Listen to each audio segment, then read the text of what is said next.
I first became aware of Carvin was actually through my dad. My dad's a musician, and he owned a Carvin PA. And I remember, I think I was just like really fascinated with just large speakers. Like I really liked, you know, I'd like set them up and play my guitar by them, even though I wouldn't plug into them. But I just liked them. And then we would go to the Carvin store in Hollywood. Like I'd go, you know, we'd go out to lunch and we'd stop at the Carvin store. And yeah, like you said, they always just had walls of amps everywhere and tons of guitars. And just that, for some reason, was always ingrained in me. And yeah, the catalogs you'd get, kind of like the Victoria's Secret catalog or something for musicians.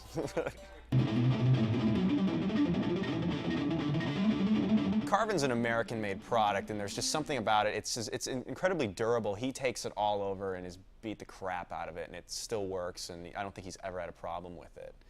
And, you know, I haven't had a problem with any of the Carvin stuff I've used either, so I feel a durability with it that's important for a gigging musician, touring musician, someone who, you know, goes out on the road, and you need something that's going to hold up.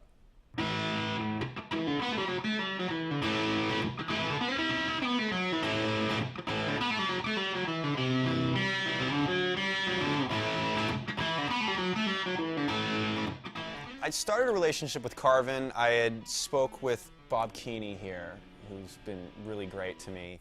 I told him kind of what I do live, what I need out of an amp, and he said, we got this new amp coming out you need to try, and it was the V3. And it was, I needed an amp with multiple channels that I could preset for, you know, all the way from clean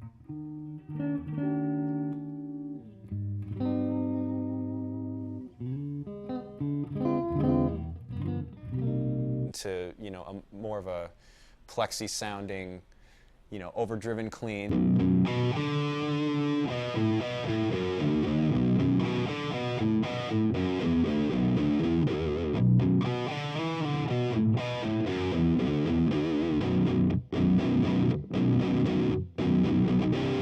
To a full-on, just like insane distortion.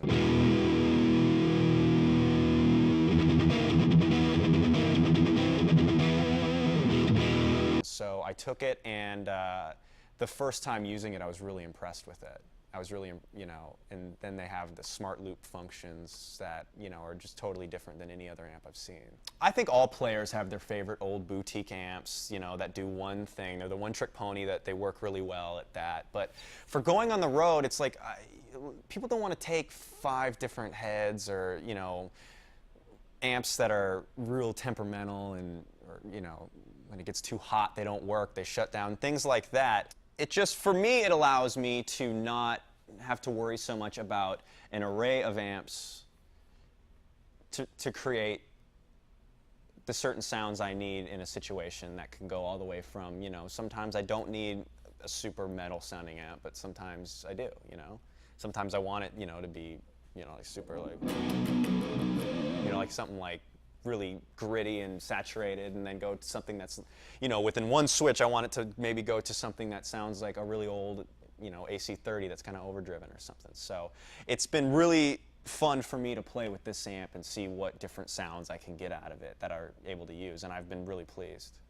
So I mean, like, yeah, a rough idea of what you can do with taking just like a super clean sound to a really, you know, gritty sound would be something like that. So you got like that, to like a, kind of sounds like an old tube amp just really cranked to the, like a modern high gain.